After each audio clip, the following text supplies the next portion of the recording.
welcome guys to the first one-to-one podcast where we meet young entrepreneurs and find out more about their journey. Not at the superficial level, but something a little deeper, some insights that you guys can use in your business or your journey. Ashish, welcome to the first one-to-one podcast. First one's always special. I can imagine the first car that you sold, you still remember. Would love, to the audience to know a little bit more about you. Just share who you are, what you do.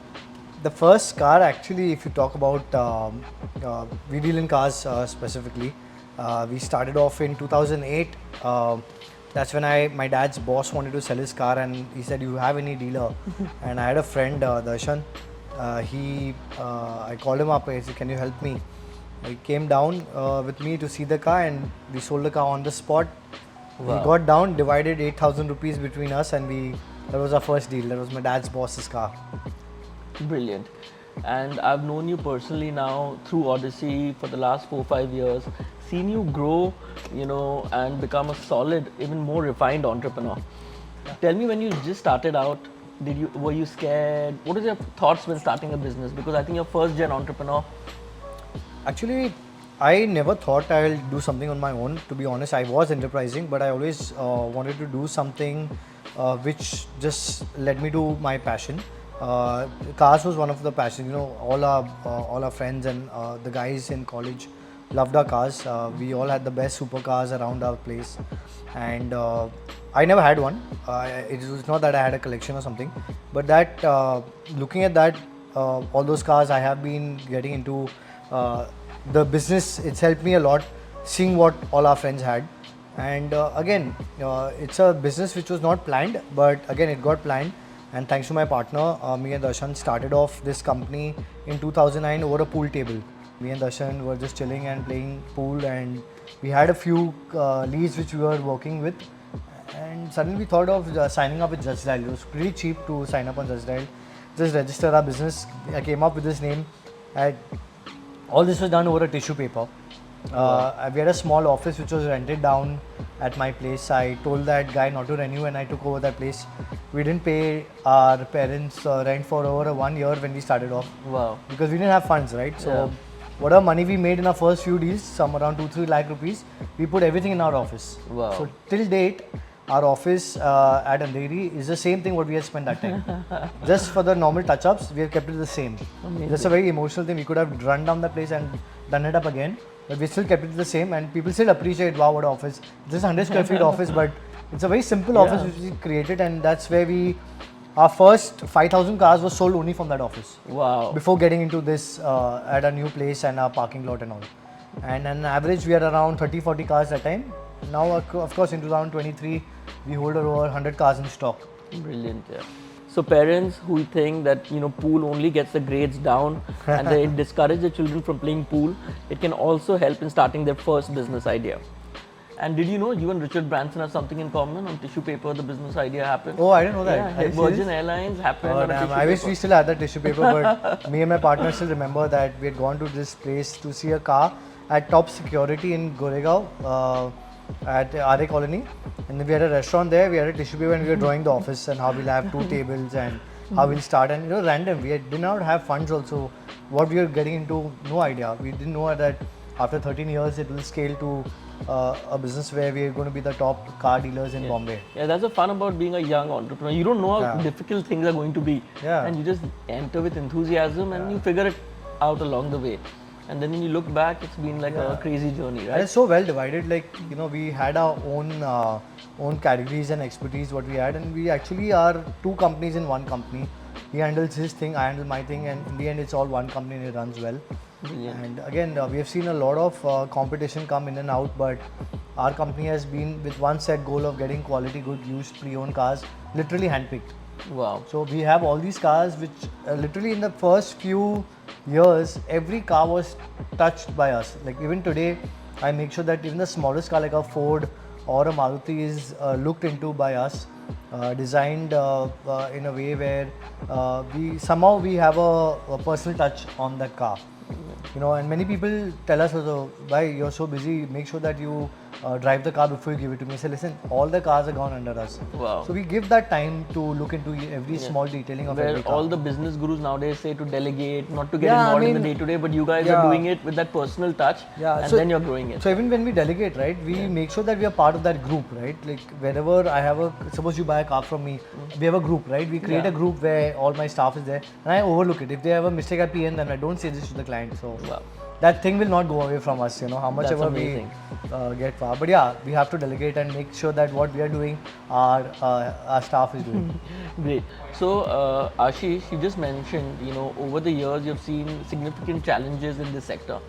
First of all, just as an entrepreneur who started, a couple of companies, when somebody gets into an what's the unregulated market? It's unorganized. Unorganized market. Yeah. That's the right. Unorganized market, and he's trying to build a brand. Always very challenging because barrier to entry is low. Even you guys got in because the barrier for entry was low. Figuring things out. 100%. And then to make a brand in that unorganized sector is so challenging that most people, it's overwhelming. And a lot of big players have come to try to,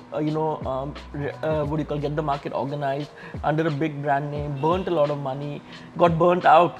Yeah. So, would love to know what that's happened. I mean, what I can say about this is that we were just on our game. We didn't get diverted with the focus.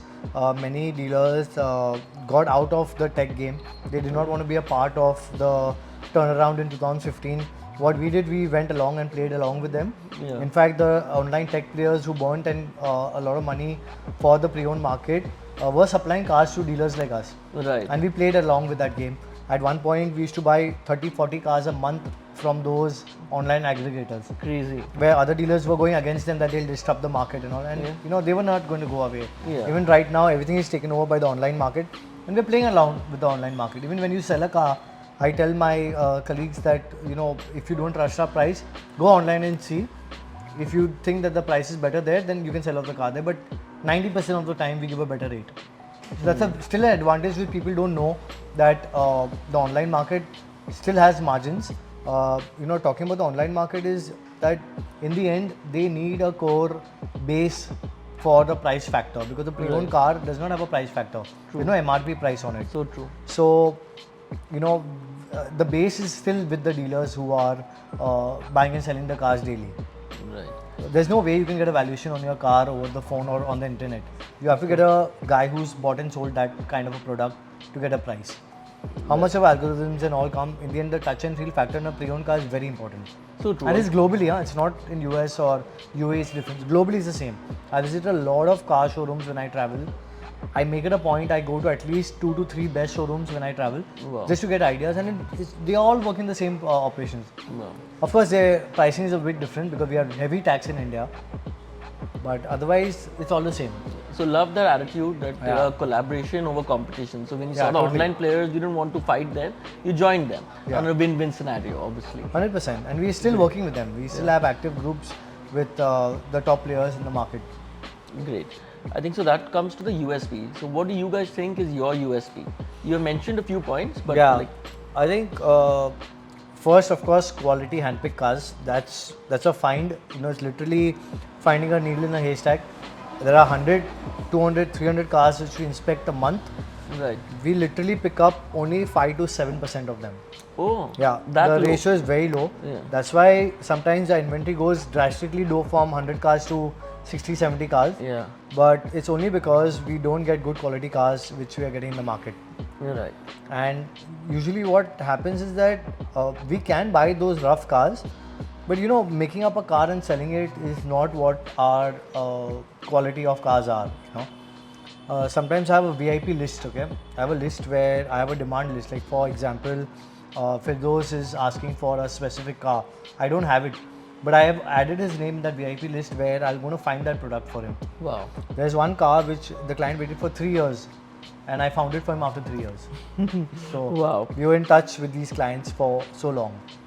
It was not a rare car, it was a normal car, but the right car was not coming. He was also not finding it online. I was also not getting it from our vendors and our contacts, but I finally found it and he was damn happy with the car. And he didn't pay a premium for it. I just gave it to him at the market rate. So that's great. I think something that the online space can't give. If you want a particular Yeah, car you can't. and you want that certain kind of kilometers, certain Yeah, kind yeah. of maintenance, and then you'll go and look for that car Yeah. for them proactively. That's amazing. Totally, yeah. In fact, there's so many cars which our friends, family, and clients have liked, and we have gone out of our way to help them buy that car also. Verify the history, verified the data of the car, seen if it's genuine. So it still helps us give that extra bit service, and in the end, those cars are going to come back to us. Yeah.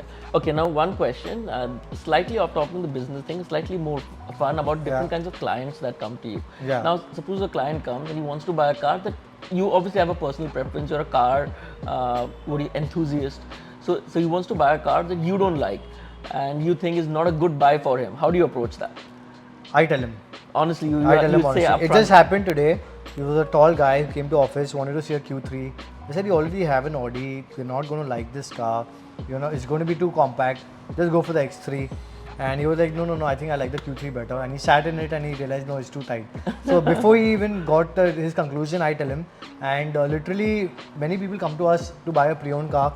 And we understand they're not a pre-owned buyer. We help them book a new car. So we're not too pushy on sales. We do not want to just do a transaction for the heck of it. We see long term. If I sell him a new car right now, he may come back in 3 years and upgrade another car with us. Anyways, prices are going in our favor. Right. The prices are just going up. So not everyone is going to buy a new car every time, So True. it becomes our inventory for the future. I see it that way, yeah. Well said.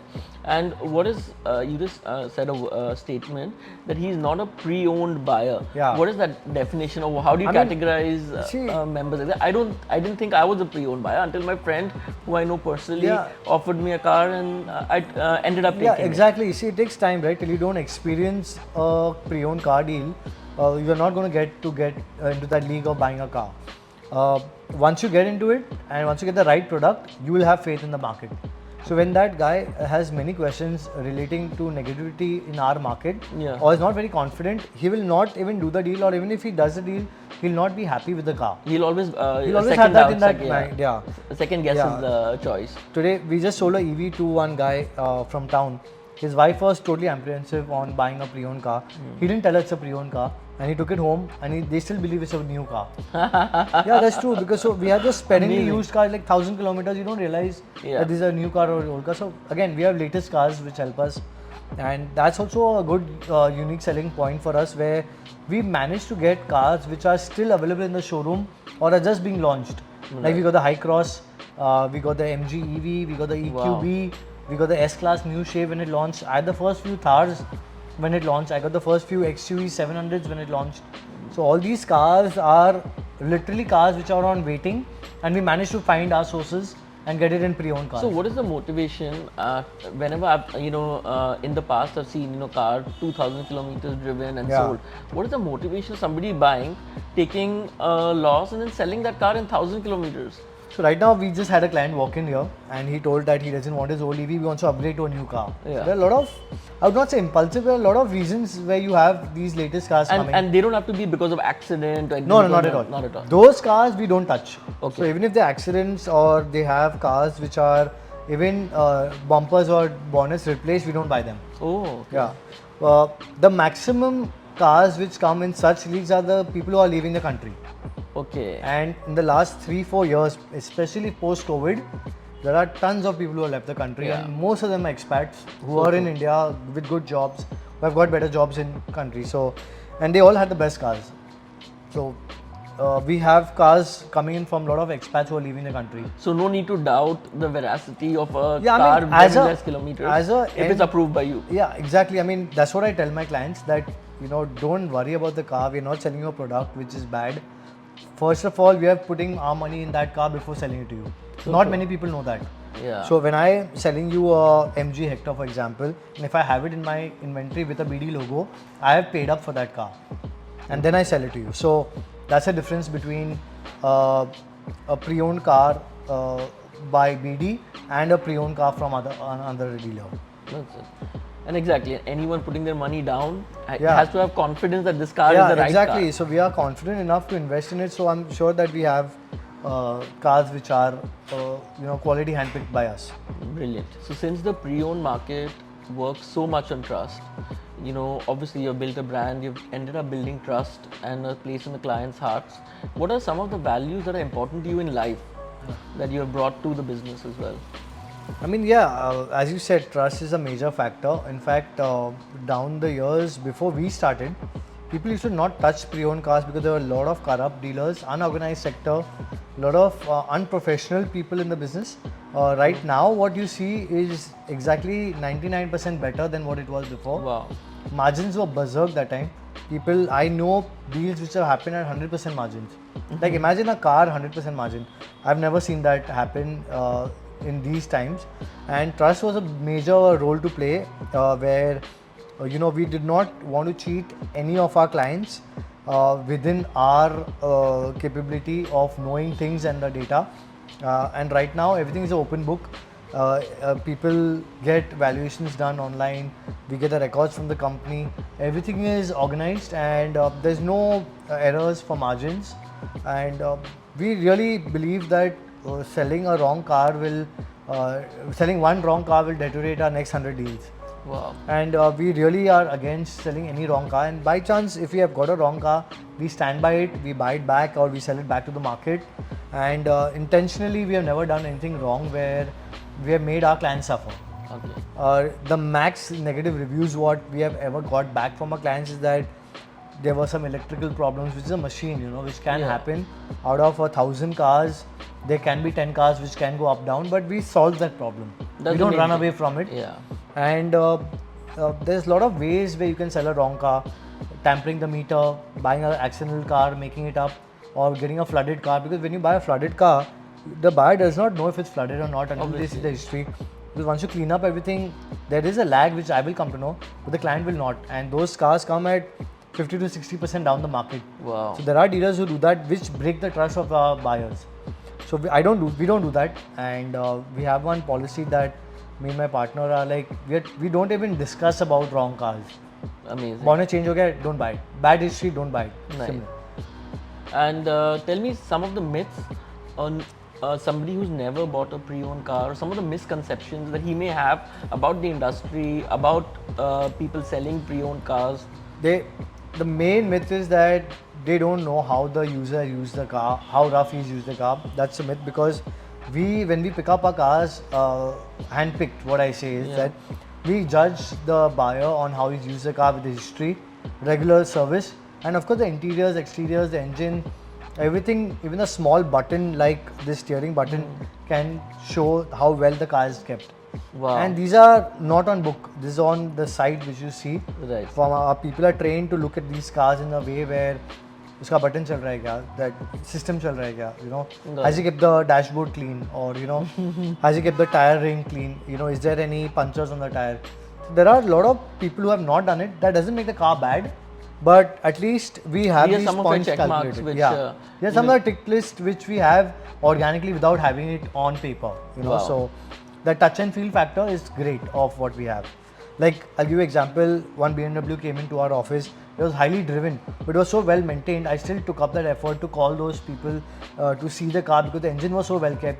That client had spent enough money, and he got his price. Otherwise, he would have got a scrap market rate of 3-4 lakhs. He ended up getting 7 lakhs for it. Wow.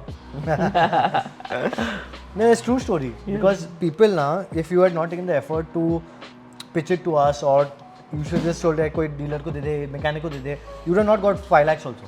Wow. So when did you start your entrepreneurship journey? 2009. That's around age of 22, 23. Wow. So 13 years? Yeah. 13 years. 13 years Plus. back we started this company. Before that, 3 years I worked on, I worked with a corporate firm, and that's how we got that experience of the corporate structure.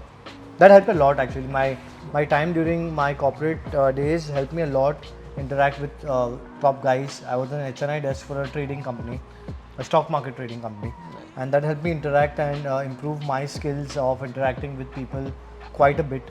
And every corporate job will give you a lot of experience. So true. And I feel that's a best experience. In fact, my partner Darshan also had a 3-year work ex at a place, and luckily he was in the industry already. So that helped us boost a lot in our knowing the market and the tactic of buying and selling. So everything has been a learning experience with them. No, and I think Steve Jobs also said, you don't know where you connect the dots in life, what you have done, how it helps you in the future. Yeah. But the dots just add up in life. So now you started the journey 13 plus years back. Along the way, have you looked up to somebody, taken inspiration? Somebody's been your mentor. How has that been for you? Or you and your partner have just figured it out on your own? Would So, love to know a little most bit of the things we have figured it out on our own. We never had anyone from our industry to guide us in our circle. Yeah. Of course, there were mentors which Darshan had because he had worked in a place which was in the car market, and he still is.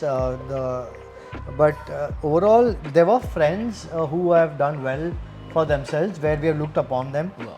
They have supported us financially during big deals, and that has helped us get a boost in confidence that to invest kar le, dekh lege baad mein, Nice. So our first luxury car was also funded by one of our close friends who helped us, get that confidence, and it was our wedding. So why not?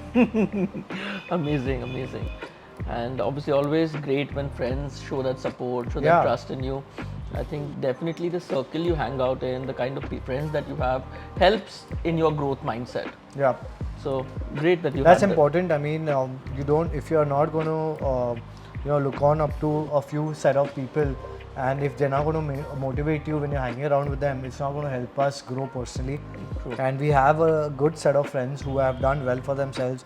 Even those guys who have worked in a normal job or any small business, we have some examples which we take from them, that to do or not to do. Yeah, well said. Okay, so now enough with the serious topic. Let's have some fun. Obviously, everyone, you have seen Coffee with Karan, and we both have coffees.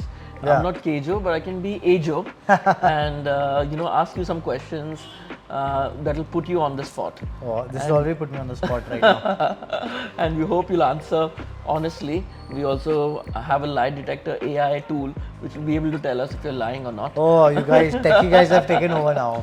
Let's see how it works. Okay. Can we have the results offline? Okay. Dealt with a client you absolutely hated. Yes and no, not two, and one line answer max. Yes. Yes. Dealt with a client who didn't pay you your money. Yes. Luckily, we have a no credit policy, so that's helped us a lot. Yes, you learn from all clients, right? From after that, you must have learned. Yeah, of course. I mean, that's one thing which has helped us keep a base at our office, is that we are not been giving any leverage to any of our clients, known, unknown. We have a cash and carry business, which helps us a lot in any business.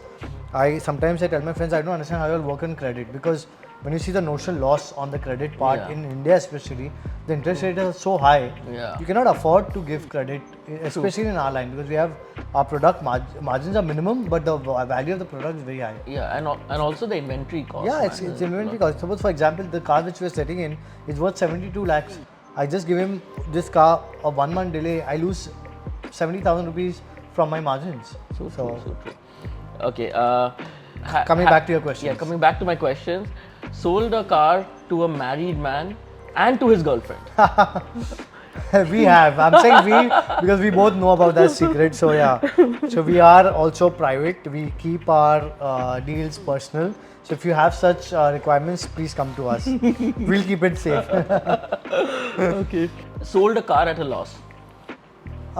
Touchwood, I mean, percentage-wise, very less, very minimalistic. Say, because we are very conservative in our buying and the costing of the price of buying and selling. And of course, there are losses. I mean, if you don't get losses, how will we learn, right? There are some impulsive buys which we have gone through, especially in a luxury segment where we have overpaid that car, and just because we wanted it. But yeah, very, very less compared to what we would sell it upwards. Yeah. Okay, hired a person only for his or her looks. Not really, because we are the face, right? So we don't want to hire anyone for the looks. There shouldn't be any prettier face than you at BD. Yeah, exactly. Okay, favorite luxury sports car. I like the Porsche personally because it's a fun, self-driven car. Of course, in the higher league of the Ferrari and Lamborghini, I love the Ferrari better. Wow. But it's very personal. It depends on the segment and the price which you want to go through. But right now the Porsches are doing really well. and I like the trending cars specifically, and I would love to own one soon also. Brilliant. Any car enthusiast loves pushing the boundaries in the car. Bombay is not the ideal place, but how fast have you gone and where? Of course, on the Pune ceiling, the Pune expressway. Yeah. What's written there? 260. I've touched 260. Not on this car, but that's the speed I've gone on an R8. Wow. It was owned by a friend of ours, so we push the limits there. Brilliant, brilliant. Ceiling and all is too risky. I don't recommend to go. Even it's not even worth paying the fine of 2,000 rupees. There, just be below 80 there. It's a very risky place to go on. True, true. One celebrity you would love to take on a drive. My son, he's a celebrity. I mean, not From specifically Bollywood or for Hollywood, anything specific? nothing specific. I'm not too much of the celebrity game, but yeah, whoever wants to come in and buy the car, come sit down. Whoever has money. Yeah, whoever has money is welcome. Maybe we can go for a drive and talk about selling a car back to them. Actually, that's happened. We had a A-lister celebrity where I showed him a car in the lockdown, and he did not want to drive it, and he told me that, you know, why don't you just take the test drive? This car is my dream. I just want to buy it. So I showed the car to him 7 a.m. in the morning. Went for a spin. I only took the test drive. I took a check of 50 lakhs on the same day from him. Wow. So that was a good experience. Great. One thing about the luxury car business the general public doesn't know about. The maintenance. That's a question which I get first when people are buying a first luxury car. It's not that difficult as it sounds. It's easy to maintain the car if you have the right mechanic and if you drive the car well. There are places where we inform our clients that please do not go and repair the car at this specific place because it's expensive. Send it to one person. It's just like a doctor. If you how many doctors do you have? You have one or you have 20 of them, right? One for every organ. Yeah, I mean, same thing. We also have mechanics for one every specific part of the car. There's an electrician. Yeah. There are expertise for the engine work. There's expertise for the paint work. So when you come to us, we don't send it to a workshop where it has everything. So true. We send it to our experts where they diagnose the problem and we solve the problem that way. Brilliant, And yeah. we curb Well your said. expenses post sale. So that gives you more confidence to buy your next another luxury car. So again, the long-term thinking has always helped us getting confidence in our buyers also. So you buy this Mini Cooper, maintain it with us. I'm not going to call you to send it for service or something. Yeah. But when you come down to buy a car, we'll make sure that we maintain it also for you at the most reasonable rate. That's a proper service. The term service is continued for that. It's a non-profit proper service we give our clients back. Amazing, amazing. So Ashish, thank you for answering those questions honestly. We'll find out with the lie detector and let you guys know if all the questions were answered truthfully. I hope it works well. Moving on to the next question, you guys have always been customer centric. Plus always looked forward to the new technology on how you can integrate it in your sales. Yeah. So tell me a couple of things in the tech space that you have done which goes above and beyond what people are doing in your industry, and also in the customer centric wise, how you have put them right at the center and make the services around them. So the showroom you're sitting at, we just created 1 year back, and equally the money spent on this showroom we spend on our tech right now. So when we got this showroom, we also invested on our app, our CRM software, where we have a lot of leads getting collected there and being distributed in an automated manner to all our sales team. Wow. Which has helped us distribute all our leads equally to everyone and also monitor them in a way where we just open our CRM software and we see it. This is also connected to our app where we can discuss and chat with our clients. DigiLocker, right? Yeah, no, So we want to be the DigiLocker for your cars. Wow. So just go download our app, put your car info there. You can tell your staff to do it. All your info will be there, and we'll get the data, and we can evaluate the car, help you with your insurance, help you with your upgrade, help you with your new car. And there are so many things which we can give you a suggestion once you upload your data on there. So that's helped us out. We want to market that a lot now. So that's going to help us grow to the next level. And that will reduce the turnaround time from buying and selling as well. Because people are just comfort, right? Like we have a big portfolio of clients where they don't bother to go even out for once. Even if they go out, okay, Ashish, I've seen this car, take care of it and take over the deal, So we are your portfolio managers for your car. How you have a finance manager, we are the car managers. Wow. So that's amazing. That's the tech space is going to help us. I've been at least behind our team to be sure that we are on the game. We update our cars on a daily basis.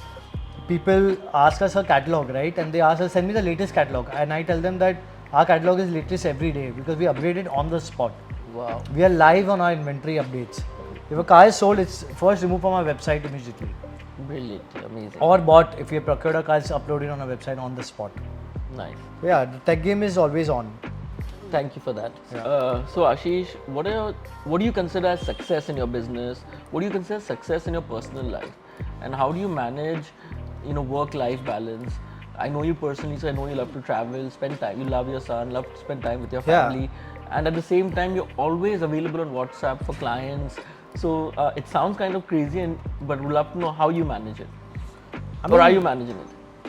I think first more advantage I've had. Yeah. I mean, just know how to use all these mediums in the right way. I remember when Instagram was launched, people did not know how to use it and all, and we were like randomly posting and clicking our good pictures and posting it up, and that's actually helped us gain on how the market has moved. And getting active on WhatsApp has helped me just communicate lesser with your voice.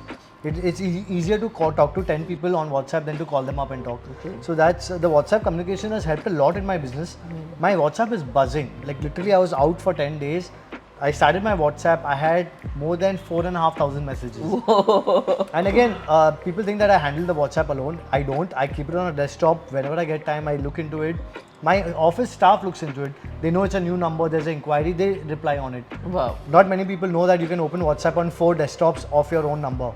So my desktops sometimes are on 2-3 desktops. Okay. I have my home computer, I have my office computer, I have my staff computer. I keep it on sometimes. So it's so easy, and everyone asks me, you're always online. I say, yeah, it's on my desktop. Right. It's just like a computer. If it's on, it's on. If it's, So that's helped me a lot in connecting faster to the clients. Like today, there was a lead I got from a friend of ours. Luckily, I was near Soho House, and he said, I have a friend who wants to sell his Skoda. And within 7 minutes, I was at a place. And they both are shocked that we're just talking about this lead and you're already there. So just being quick and accurate on your actions. Sometimes what would happen, I would come back to office, I would see the address. Just be active when you're during work. And of course, post work also, it's too much also on the phone that I'm trying to reduce. But yes, once I get things organized, hopefully integration of WhatsApp has been done in my CRM software also. Wow. So that's going to help us get all our leads directly connected to WhatsApp, and you can chat with us on cars on WhatsApp from our app also. So what does success mean to you? I think consistency is a key to success. Being consistent in what you do. We have been always consistent in our numbers which we do. Whenever there is a fallout, we personally are getting into the pressure of getting our numbers back up. Me and my partner both look into this directly, indirectly. And again, it's a time where when you collab together in a company, within a company, there cannot be any downfall if you're focused on just the growth part of it. And also, success has helped. The word success itself is such a major term. I think we still have to reach up there. We have more targets to achieve on. We still want to have a 200 car inventory. We still want to open an outlet or two, hopefully, if it all works well. And we also want to game up our numbers of sales per month. We want to be a 1,000 car company, sale company in a year. So we still have to achieve that yet. I think with all your tech and social media, everything is at a base now. I think it's we just invested a lot in all these things. So I think again, this base will help us grow. What do you think, unrelated question, of building your personal brand in this space? How do you think it's important for entrepreneurs, especially people like you who are the face of the company, to build their personal brand? You think that helps in sales? You think that's a good investment for entrepreneurs going ahead? So yeah, I mean, we both in our company have this personal brand of our own name where Darshan or Ashish come before BD. So that has helped us get our sales booming to the next level. Many of our old clients don't even remember our company names. Ashish se gaadi lene ka hai. So your personal brand is always above your company. That's what we believe in, because the personal touch which we give in is also important. Right. And it works simultaneously. It's also where we are related into one segment itself, where you interact with a set of people where they know you as Ashish BD or BD Ashish. It works both ways. So And But when it comes to cars, they know that our name is going to come out well. Wow. Like in the diamond market, every single diamond merchant knows my partner Darshan because he has got a knack of getting interacted with all of those guys there. Wow. In BNI or a networking platform, they know that Ashish is the name. Even there are places where, other than our networking community, there are other networking communities similar to us. They know that our brand name is quite powerful there as a name, so they recommend us for quickly. Nice. How important do you think is networking in your growth, in the growth story of any Oh, entrepreneur? without networking for any entrepreneur is as good as being in a corporate job with a fixed salary. Wow. Because Well said, yeah. yeah, I mean, if you're not going to network and interact with new people every day, you're not going to get insights of the market. You're not going to get new clients. You're not going to get the the new visions what people think about. And also when you interact with people, new people every day, Yeah. you get a lot of inputs. That questions, like you said, what's the first questions which people ask? What's the worry which people ask for pre-owned cars? We solve all those questions while we're asking, Yeah. and these same things are implemented on our clients. Right. Like how I'm talking to you right now, I'm getting ideas right now where I can pitch to a client, what's there. Then we start with networking. I don't start with selling a car. First question I ask my clients, what do you do? Wow. I do not sell what car have you come for or what product have you come Get to for, know what car them. you drive. Yeah. I ask what do you do. And if they're not happy answering that, as very few, we don't break the ice. We Got it. break the ice with the question of what do you do. Nice. And work-life balance, especially for a company that's in growth mode like DD, it demands a lot of time. How do you balance your work and your family and keep everyone happy? I would not say it's balance. In fact, the amount of travel which we do is we're giving less time to work. If we would give that same amount of time to work, but then what are we working for? It's like Yeah. you want to get out your time out from your work, and we work 7 days a week. We don't take any breaks. We don't have any holidays which we take, and we cover up those holidays which we don't take on our travel. Yeah, we are shooting this on a Sunday. Yeah, exactly. And we are working. Yeah. I told you I can't come to Cuff Parade because of the same reason. Because right now, as you are sitting, there's a client outside whom I'm going to go and meet right now. Right, right. So, Nowadays the word hustlers is used a lot, and especially in the negative context. Yeah. Where I see BD, where I see you guys are the new age hustlers. Are giving the value to the clients first, and you're making them, solving their problem, and you're looking at things from their point of view. So, what advice now? You're still young, lots more to Yeah. do. But looking back, if you could, help or give advice to your own self who's 24, what advice would you give that person? I think, okay, as I told you, it's too early for me to give such advice. But yeah, I'll just look back, say minus 13 years, like how we started. If you're confident in your business you're doing, don't worry about the risk you're going to take or the leverage what we are going to take, because once you're confident on the product, you know that it's going to sell.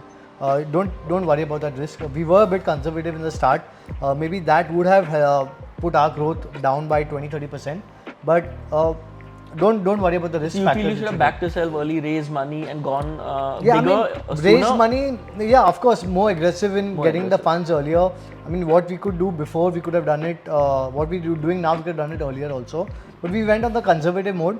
But yeah, if you want that spurt of growth to go, to back yourself. yeah, you can take that risk if you're confident about your product, and if you have understood the art of buying and selling. Yeah. I don't think you should worry about, because right now, literally, we don't call anyone before buying a product, especially in our market where you need a lot of advice.